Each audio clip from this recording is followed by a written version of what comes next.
नमस्कार दोस्तों, मैं आदर्श कुमावत आप सभी का राजस्थान क्लासेस के यूट्यूब प्लेटफॉर्म पर बहुत बहुत वेलकम करता हूं। तो आइए दोस्तों, राजस्थान जीके की शानदार ये क्लास होने वाली जिसमें हम लोग पढ़ने वाले हैं टॉप 50 क्वेश्चन जो विगत भर्ती परीक्षाओं में पूछे भी गए हैं और कहीं ना कहीं अगर बात करें तो आगामी भर्ती परीक्षाओं के लिए भी बहुत महत्वपूर्ण एक प्रश्न होने वाले हैं। उम्मीद करूंगा कि आप इस क्लास को पूरा जरूर देखेंगे और स्टेप बाय स्टेप जो है हम एक एक प्रश्न को पढ़ेंगे ना, तो इसका मैं ये मानूंगा कि आप जो है इसका आंसर या कौन सा आंसर कि भाई मेरे इतने प्रश्न सही हुए, ये आंसर आप ज़रूर देंगे। चलिए दोस्तों शुरू करते हैं। पहला प्रश्न आपकी स्क्रीन पर देता हूँ और देखो, वैसे आपको वेबसाइट पर अपनी राजस्थान क्लासेस की वेबसाइट पर आपको पीडीएफ भी प्रोवाइड करवाई जा रही है फ्री ऑफ कॉस्ट में। अब तक जो है लगभग दोस्तों पर डे 2000 स्टूडेंट जो है विजिट करते हैं, तो आप भी क्यों ना इसे विजिट करें और देखें कि किस प्रकार की पीडीएफ नोट्स जो है फ्री हमें अवेलेबल हो रही है। तो चलिए शुरू करते हैं। देखिए, राजस्थान की जनगणना 2011 के अनुसार निम्न में से कौन सा एक जिला 0 से 6 आयु वर्ग में सर्वाधिक लिंगानुपात रखता है? तो वो जिला कौन सा है दोस्तों? तो उस जिले की बात करें तो वो जिला है बांसवाड़ा जिला। ठीक है, ऑप्शन सी। राजस्थान में वृहद सीमांत भ्रंश फैला हुआ है दोस्तों। ये कहाँ पे फैला हुआ है? तो याद रखिएगा, बूंदी सवाई माधोपुर की पहाड़ियों में फैला हुआ है। लिस्ट फर्स्ट को लिस्ट सेकंड के साथ में सुमिलित करना है दोस्तों, और इस प्रकार के प्रश्न कई बार पूछे भी गए हैं। तो कहीं ना कहीं देखो, रघुनाथगढ़ की बात करें तो सीकर करेंगे, शहर की बात करें तो शहर जरगा जरगा अपन करेंगे कि सर जरगा तो उदयपुर है, जयगढ़ जो है जयपुर हो जाएगा और शहर सिरोही हो जाएगा, है ना। तो ऐसे में पहले में आपका 2 आ जाएगा, उसके बाद 1 आएगा, उसके बाद जो है 4 आएगा, उसके बाद 3 आएगा। ऐसे कोई है क्या? 3 4 1 2, 3 4 1 2, ऑप्शन ए ही है जो इसमें भी आपका राइट आंसर हो जाएगा। बड़ा शानदार सवाल था। थार के रेगिस्तान में प्राचीन काल में कौन सी नदी बहती थी? देखिए दोस्तों, पुरानी भर्ती परीक्षाओं में पूछे गए प्रश्न है। हो सकता है कुछ जो है नए जिलों के आधारित ये पुराने प्रश्न है, तो मैं आपको वहाँ पे करेक्शन बता दूंगा कि भाई अब जो है ये करेक्शन है ना। थार के रेगिस्तान प्राचीन काल में कौन सी नदी बहती थी? तो ये सरस्वती नदी को लॉक करेंगे, ऑप्शन बी को। और सरस्वती की सहायक नदी मानी जाती है घग्गर नदी। ठीक है, और यहाँ पे कोयला गैस खाने दे रखा है और जिला दे रखा है दोस्तों। तो बताइए क्या होगा राइट आंसर? बड़ा शानदार सवाल है। केसर देसर, केसर देसर आपके बीकानेर में, कपूड़ी आपके बाड़मेर में, मातासुक आपके जो है नागौर में, और तनोट आपके जैसलमेर में। तो इस प्रकार से आपका ये भी हल हो चुका है ना। जैसे डी में 1 आ रहा है, डी में 1 आ रहा है ना। माता सुख जो है 2 में, ऑप्शन ए यहाँ पे भी आपका सही आंसर हो जाएगा। अगला सवाल देखिए, राजस्थान में कृषि गणना 2015-16 के अनुसार कुल प्रचलित जो भूमि जोतों की संख्या जो है वो कितनी है दोस्तों? तो 75.55 लाख है, यानी ऑप्शन डी को लॉक कर देंगे। 20वीं पशुगणना 2019 के अनुसार राजस्थान में सर्वाधिक संख्या में पाया जाने वाला पशु कौन सा है? तो दोस्तों बकरी को अगर कर दें तो लॉक बिल्कुल सर करेंगे, क्यों? और पशु परिचर एग्जाम की आप तैयारी करें तो आपके लिए इस प्रकार के प्रश्न बहुत बहुत महत्वपूर्ण है। अगला सवाल है, भारत के उत्तर पश्चिम भूभाग में फैला थार का मरुस्थल निम्न में से किस राज्य में विस्तृत है? तो राइट आंसर आप सभी का हो जाएगा उपरोक्त सभी, यानी पंजाब में भी है, पश्चिमी उत्तर पश्चिम भूभाग में फैला, गुजरात भी है और राजस्थान भी है। राजस्थान में सर्वाधिक है। Next question show on your screen और पूछा जा रहा है, चेतावनीराज चुंगटिया किसने लिखा था? चेतावनीराज चुंगटिया ग्रंथ जो है दोस्तों ये किसने लिखा? तो ये केसरी सिंह भारत ने लिखा था। राजस्थान निर्माण की प्रक्रिया में गठित मत्स्य संघ सम्मिलित था। मत्स्य संघ में कौन सा सम्मिलित था? जैसलमेर तो नहीं था सर, तो धौलपुर था, है ना। ए बी सी डी आपको पता होना चाहिए। देखो, अलवर था, भरतपुर था, है ना। सी जैसे करौली था और डी मतलब धौलपुर था। तो ये जो थे ऑप्शन सी को आपने लॉक किया है। मत्स्य जनपद की राजधानी कौन सी हुआ करती थी? तो मत्स्य जनपद की राजधानी की बात करें तो विराटनगर थी। मत्स्य संघ अलग है दोस्तों और मत्स्य जनपद उस समय का था, ठीक है, जब 16 जनपद हुआ करते थे। साइबेरियन सारस किस ऋतु में घना पक्षी राष्ट्रीय उद्यान में आते हैं? तो याद रखिएगा दोस्तों, ऑप्शन बी को लॉक करेंगे, शीत ऋतु में। एकलिंग महामत्य किस भाषा में लिखा गया ग्रंथ है और किसके द्वारा लिखा गया? ऐसा प्रश्न बन जाए तो कान्हा व्यास के द्वारा लिखा गया। और किसने सहयोग करा था? तो महाराणा कुंभा ने सहयोग किया था। तो यहाँ पे फिलहाल ऑप्शन बी को लॉक कर देंगे, संस्कृत में लिखा गया। बीजा और माला दोस्तों राजस्थान की किस जनजाति की शाखाएं हैं? तो याद रखिए, सांसी जनजाति की शाखाएं हैं, एक बीजा और एक माला। ये कई बार एग्जाम में पूछा भी गया है। कौन सा सुमेलित नहीं है? ये बड़ा शानदार सवाल है। जैसलमेर का गोडावण शुभंकर है, सवाई माधोपुर का हाथी ये गलत है। चूरू का कृष्ण मृग या भीलवाड़ा का मोर है। दोस्तों हाथी किसी का भी हमारे राजस्थान में शुभंकर नहीं है। तो अब मैं आपसे सवाल करूं कि भाई सवाई माधोपुर का शुभंकर किसे माना गया है, कौन है, कौन सा पक्षी है, तो वो आप कमेंट करके जवाब देंगे, है ना। अगला सवाल है, राजस्थान मई जून महीनों में उत्पन्न होने वाली धूल भरी जो आंधियां के लिए उत्तरदायी है। तो याद रखिएगा दोस्तों, ऑप्शन डी को लॉक करें। केवल एक, कैसे, कुछ स्थानों पर सामान्य ताराओं की उत्पत्ति। तो ऑप्शन डी जो है आप सभी का राइट आंसर हो जाएगा। राजस्थान का कौन सा भौगोलिक अंचल मालवा के पठार का विस्तार है। तो याद रखिएगा हाड़ौती का पठार, मालवा का पठार का विस्तार हाड़ौती का पठार कह लो, लावा का पठार कह लो, उस साइड में लावा का पठार भी है दोस्तों। नेक्स्ट क्वेश्चन है कि निम्नलिखित पशु उत्पादों में से कौन सा एक राजस्थान का मुख्य पशु उत्पाद है।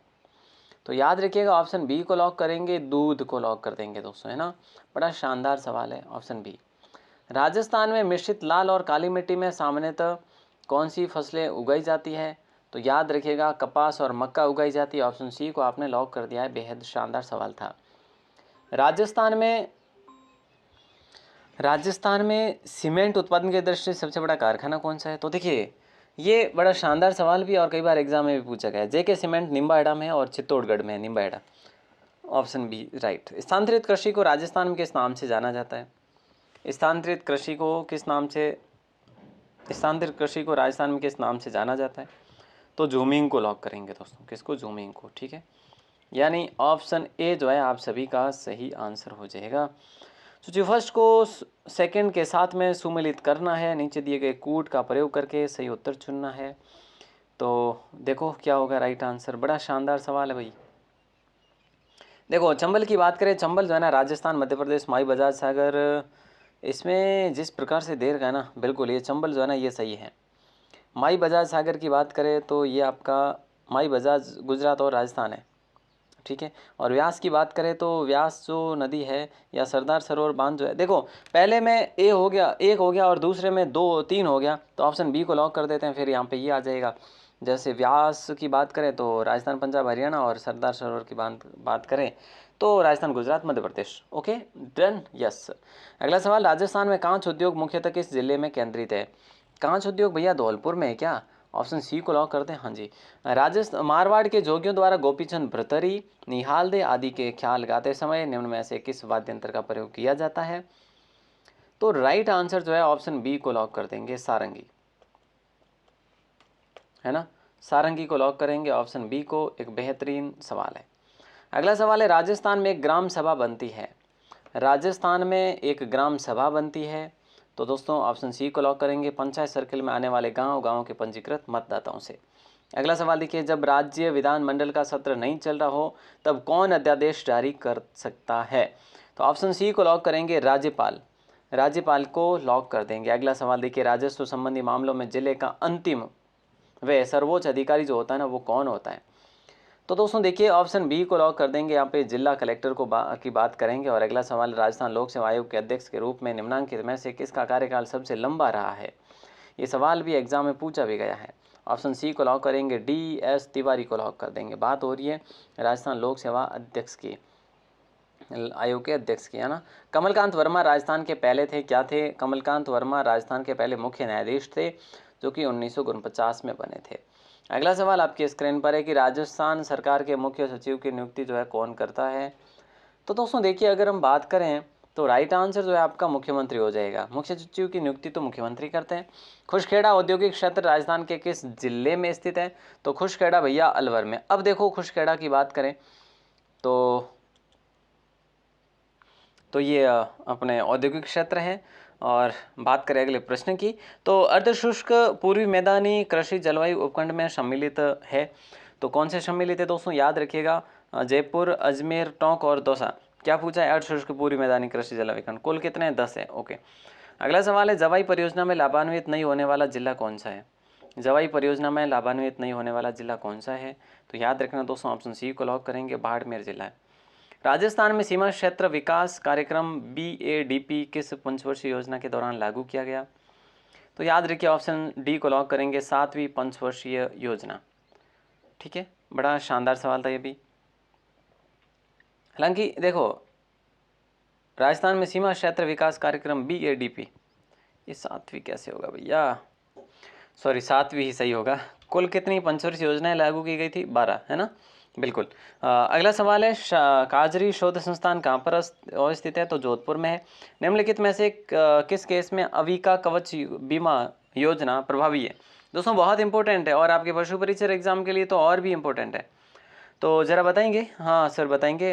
भेड़ की अप्राकृतिक मृत्यु पर अविका कवच बीमा योजना का शुभारंभ किया गया है। कौन सा युग्म गलत सुमेलित है बताइए?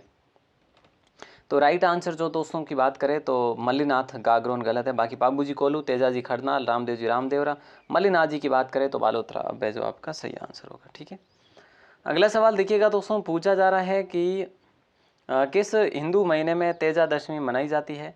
तो ऐसे में अगर हम बात करें तो भाद्रपद महीने में, है ना, भाद्रपद शुक्ल दशमी को मनाई जाती है। बाबूजी रिपड़ यानी लोक वार्ता को निम्न में से कौन से कलाकार गाकर सुनाते हैं? तो वो भोपे सुनाते हैं। ऑप्शन ए को लॉक करेंगे, नायक जाति हो गई, है ना।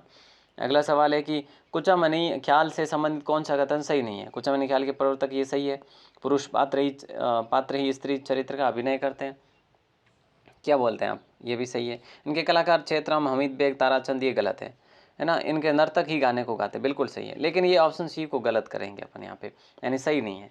घूमर लोक नृत्य को संरक्षित करने और बढ़ावा देने के लिए किस सन में राजस्थान में गणगौर घूमर नृत्य अकादमी की स्थापना की गई? बड़ा लाजवाब सवाल है भैया, 1986 में की गई थी। ऑप्शन बी को लॉक कर देंगे। और जो BADP अपने पढ़ा ना अभी, BADP ये भी 1986 में शुरू की गई योजना थी, BADP, ठीक है, ये वाली सीमा क्षेत्र विकास कार्यक्रम वाली। ठीक है, तो ये बात आप याद रखेंगे। हारी भावरी कृषि का रूप किस जनजाति में प्रचलित है दोस्तों बताइए? हारी भावरी के रूप की बात करें तो ये आपके गरासिया में है। झेला, झमेला, पीपल पत्र, अंगोटिया किस अंग के आभूषण है?